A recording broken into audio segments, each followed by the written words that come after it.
says things like Wack 100 shut everybody down on the East Coast, but he didn't shut down you. He didn't shut down Doggy Diamonds. He didn't shut down Jim Jones. Who said that? Hassan Campbell said that Wack 100 shut down everybody in the East Coast. And it's like, why are you discrediting all of the New York entities, you know what I mean, that are standing up to this guy? When did he shut us down, New York down? He never. You talking about on Clubhouse? Listen, of course he can win a conversation, an argument, or anything if he's on Clubhouse, which he has the upper hand. If I come, if you come on my channel, right, and you disrespect me and talking shit, everybody else that's going to be in there with me, they're going to get at you because I'm the people's champ when it comes to my own channel. Clubhouse, he's the people's champ. They're going to rock with him. When I went over there, I called him out. I did everything and said everything the best way I can. He didn't want to answer me. He shut him down. He shut Hassan down. I don't know if you've seen the video when he said, when somebody told him, yeah, Hassan been talking about you in game. And Wack said, what? He been talking about me and my homeboy? I know none of that. If I knew that, I would have never with this nigga. He said, you been talking about me and my homeboy? Hassan was, I never seen nobody get scared over a phone call. Hassan was shook. He said, what did you say in the video? Huh? And Hassan was like, I don't remember what I said. I don't know what I said. When you know he know what he said. All he got to do is say anything. I said snot box. I said, you bitch ass nigga, you could have said anything. He know what he said. Now Wack got you under pressure. You don't know what to say. Now, I must admit that you got some New York dudes that did get on the bandwagon, and that's why I make it look like Wack 100 is just running through New York and just shutting us down. No way in the world he's shutting us down. You know why? I didn't see him in New York do nothing to nobody. I don't see him in New York walking through the streets, making videos in New York, talking shit at concerts, anywhere. I see the game come to New York. But I don't see that come to New York. I don't see him come to Connecticut. I don't see him come to New Jersey. I don't see him come nowhere on this coast. And all he did was the same thing that Hassan do. He just creating enemies, right? So when he finally do come on that coast, somebody gonna make a bowl of oatmeal with his face. They're gonna make a bowl of oatmeal with his face. Wack 100 can't shut down shit.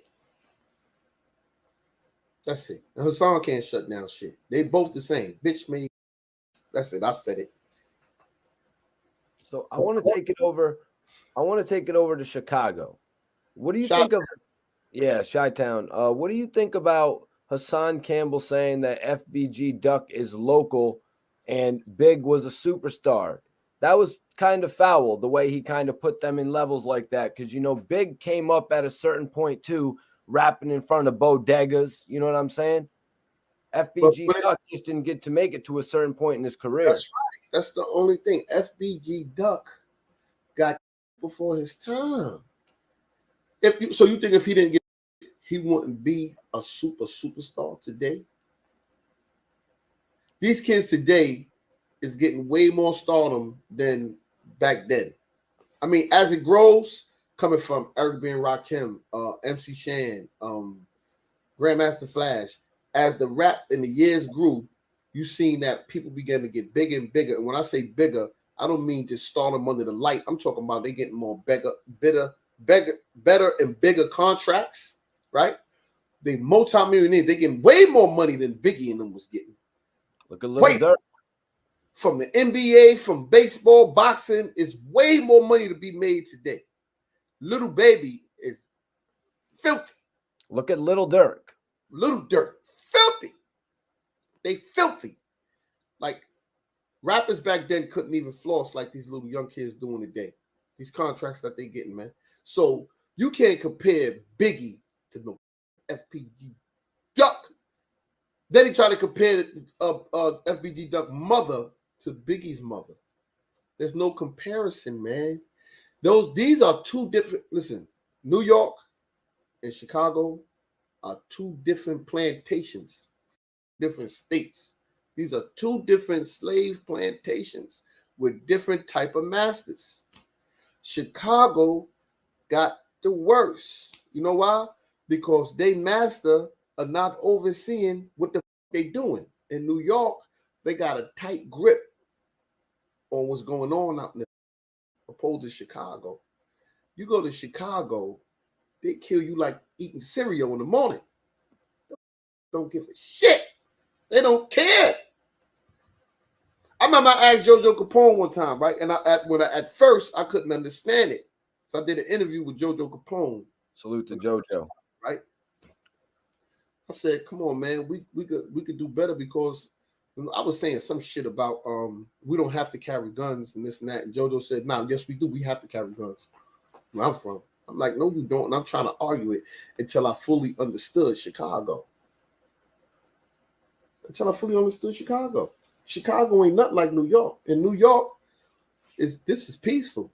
We are in the Beverly Hills, Connecticut, Jersey. It ain't nothing, man. Chicago is Baghdad. Go on them blocks over there in Chicago. That is Baghdad. That is enemy territory. You go fuck around over there if you want. That's one thing I wish. Hassan Campbell write a book or something. Do it. Write a book. Make a movie. So you could go on and sign your book selling with them executives tell you, yo, you got to go on a tour to Chicago to LA to do a book signing. It will be over. He won't even be able to sign the book. He's going to have to sign it from his house and send it in the mail because he can't do no book signings. He always talk like, yo, I'm doing this and I got this. You always see him. It's going to be a time where he's always going to say, listen, man, I'm building with my people. We building businesses, this and that. He been doing this since I've been on here. He been saying that for the last 2 years. And I ain't seen their business built yet. Nothing. This man just came home. I don't hear no success story about him as far as he's working, he got a job, or you got him a job, or this business that's in progress. Because you know he run his mouth. He want to be flamboyant and show everything. If he really had a business, he would have been showing it. Look, this is a building we building right here. I just finished buying this storefront. Or doing car rentals. Yeah, anything. He would have showed it. Man, that man, he ain't got nothing. He ain't up like that. Get out of here. He could fool them with that, like he got all this money and all this other shit. You're broke. You are broke and a joke. Okay, and money ain't shit. Money in your hand. That's not shit. That shit don't mean nothing. That money don't mean nothing. What you doing with it? Money, what you doing with it? Just holding on to it? You ain't building nothing? All that fake Jerry. What you doing? Hassan actually mentioned you in his last video. Mm-hmm. Hassan actually mentioned you in his last video. He said, a Bronx dude is on top of the game, and you're going to keep riding this wave to get your numbers up. But the reality of it is, without my name in the title, and even with my name in the title, they don't want to watch you no more. It's time to retire. How do you want to respond to that content from Hassan? What did you think about him actually putting your name in the headline? No, he been putting my name in there. He been saying my name. So it was a point when I first came out, right? And I was saying it, and he always was saying, I'm not going to say your name. You want me to say your name? And when I made a video about him, right, they was getting on me. Yo, why are you doing that? Why are you coming out? I said, because he's talking about me. He ain't even say your name. I said, that's why. He's not going to say it. But he's talking to me. He's saying, I ain't going to say your name, right? So, like everybody else, you got to come up with a tactic and use what you got to use to make him say it. Because he's stupid. He's a fifth grader. I know how to make him say my name. No, Beyonce, say my name, you bitch made nigga. And I push them little buttons. I said, oh, I know how to hit him hard. His girlfriend. And then next thing you know, he started saying, that nigga 10 toes down, boom, boom, boom, boom, boom, boom, boom. Now his audience is wondering, who the fuck is 10 toes down? And now they start coming over to my page. So when it comes to him, as far as me getting views or anything, a lot of my subscribers came from Kwame Brown. See, people don't know. They came from Kwame. If you go back and look at my videos before Kwame, I think I had about 8,000 or something. I was at 8 or 9. I ain't even hit 10 yet. Kwame Brown put me on his channel and I was speaking on there. And then, my followers went up crazy. I got about 3,000-4,000 quick. Bang. And then they was hitting me up. We sent over. We came from Kwame Brown. Boom, we seen you on there, whatever. And then that's when the floodgates started opening. So now another thing, right?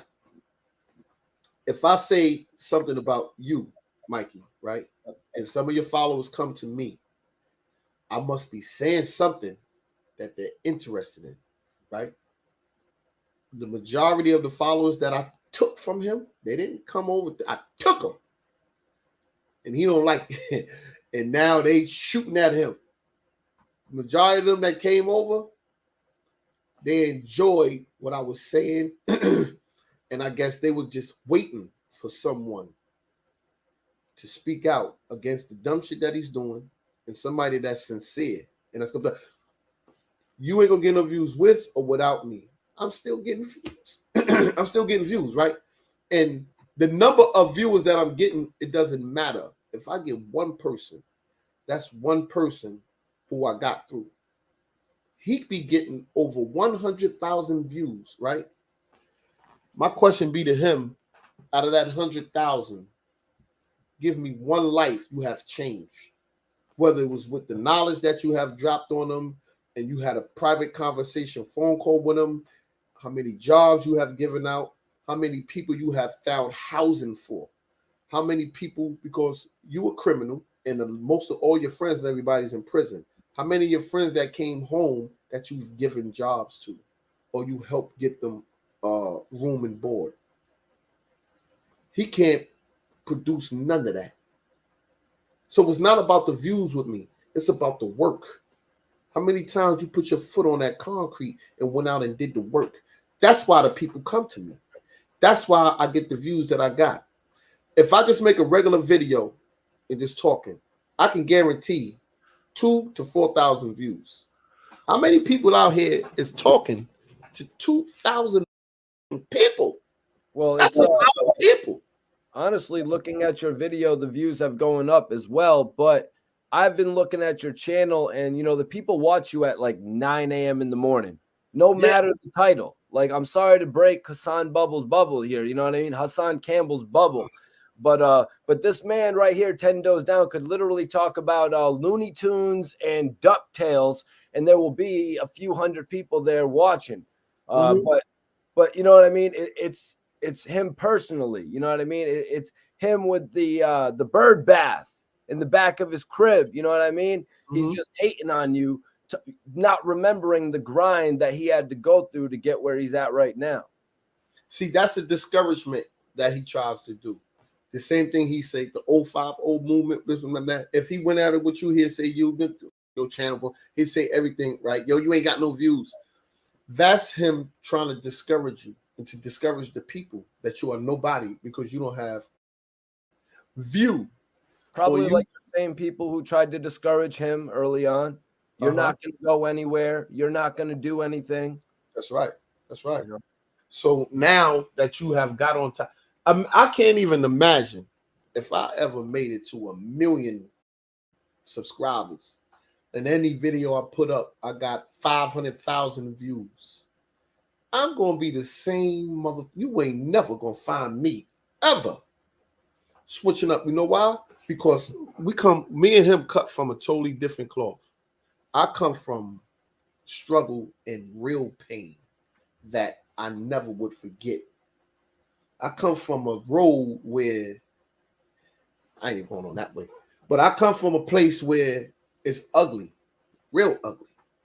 As far as personally, as far as seeing it, as far as being the guinea pig, as far as when something happened, the person passes me the gun. I come from a place like that where I was manipulated, thinking that this was the right thing to do. Shooting and doing all this street dumb shit. I would never glorify that. I would never put that out there. I come from a different place. I put 21 years in, right? Which I don't glorify. And I hate the fact that I had to go through that. But that was something that has saved me. Because if I would have remained out here in the path that I was on and the things that I was doing, like Saladin, you know Saladin? He's another YouTuber. Of course. He knows. Like I sat down and I expressed to him. I took him to the neighborhood where I'm from, and I told him like, yo, the different shit that I do, how sick I was thinking, stupid shit. And I don't even talk about it. The sick shit and the way my mindset was that I was doing, right? And look, this is another thing. This is how I know, and I'm proud of myself that I made it. It don't ain't about views or nothing. It's about me making me happy and being proud of me that I was able to get through to somebody. There was a time when Hassan Campbell said, yeah, you 10 toes down, you Marky. I hope your mother, I hope your kids.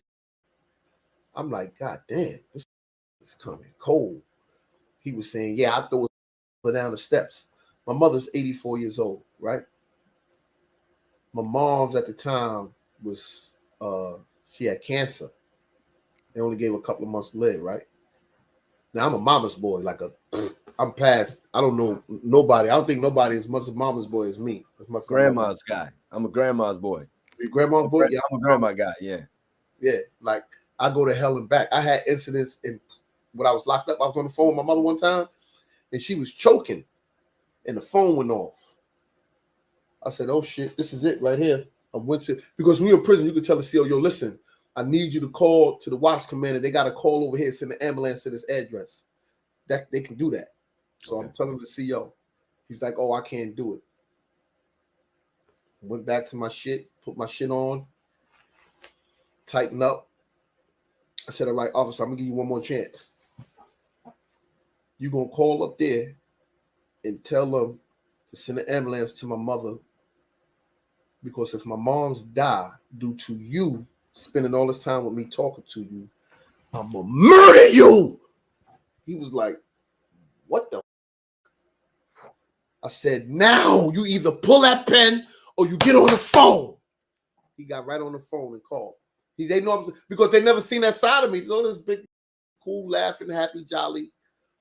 But when they seen that side, they said he has to be serious because he about to lose his mind. I didn't even care.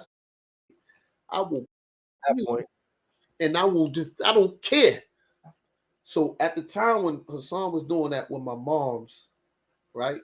I thought downstairs and that, and they gave her 4 months to live, and I'm going through and I'm over there helping my mom's. Look at the blessing, right? None of that shit affected me. I didn't feel no type of way. I didn't I didn't feel nothing. My mom's ended up beating it. They can't find a trace of cancer in her body. Right.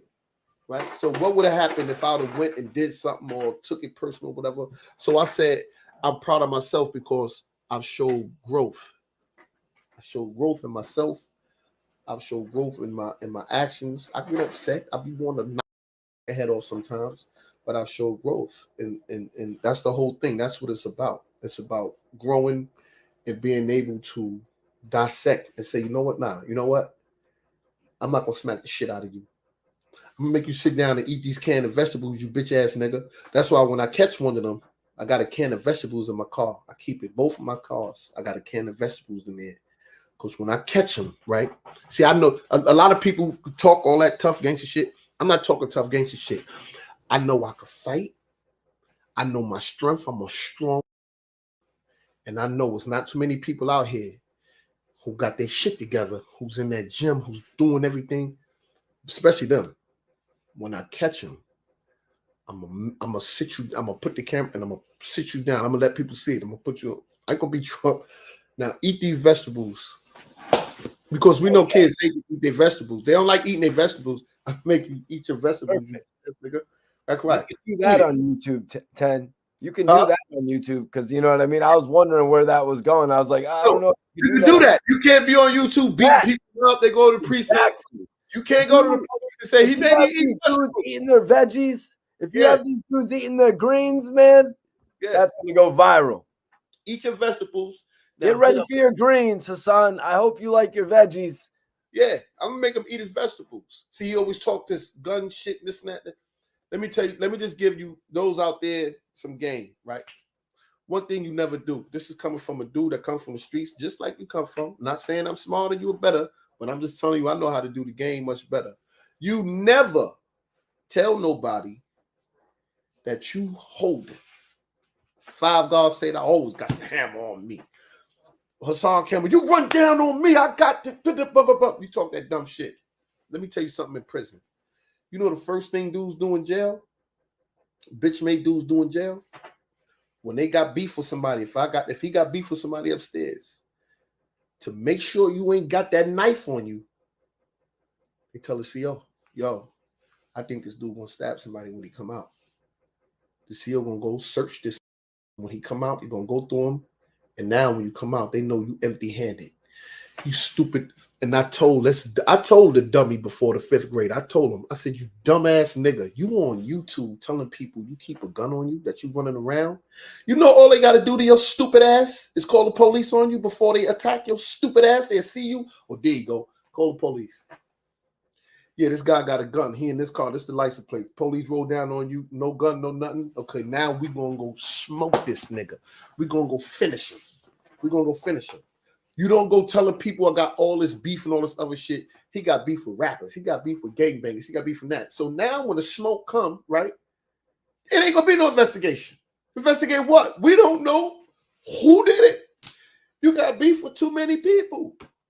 Anybody could have did it. Then you got your kids out there. Man, listen, man. Hate runs deep. Hate runs deep. When he was out that night, on God, on my mama, sent me a picture with him in the club. Sent me a picture with him going in. Before he started the video in, a dude sent me a picture, said, yo, Hassan Campbell's at the garage. He go to Flick. I looked, I said, all right, that's cool. Wow, what's up? Why you sent me this? Nah, I was just saying. That's all right, thanks, bro. And I left it at that. Then I seen the video with him up there, making a video out there and all this and that. I said, this is crazy. That's how easy it is. Look, you know, my phone number is up on my joint. Anybody could have hit me. I don't know who number that was. They just sent me the shit. I don't know who it was. I didn't investigate to find out who it was, none. But they sent me the picture. I still have it in here. Facts, 1,000%. I ain't got a cap. So, I could have took that opportunity and go to over there. I could have got anybody. Because one thing about me, right? I preach it, I talk it, I try to help make change in people, but you always gonna have those who's just like, yo, 10, I don't give a about that shit you talking, nigga. I'm out here getting money. This is what I do. You got anybody I can throw in the trunk? What? Nigga, give me somebody to throw in the trunk. That's all I want to talk to you about. If you tell me keep that shit on YouTube, I'm gonna throw a nigga in the trunk. And they all laughing. Son, you know, the mother. I always got connect with them. Yo, I got somebody to throw in the trunk. Where what's up? Where you at? Where you at? What do you got? There's nothing. This is his address. This is who he is. He'll go picture. You can plot on them. They got all kind of trackers out there today.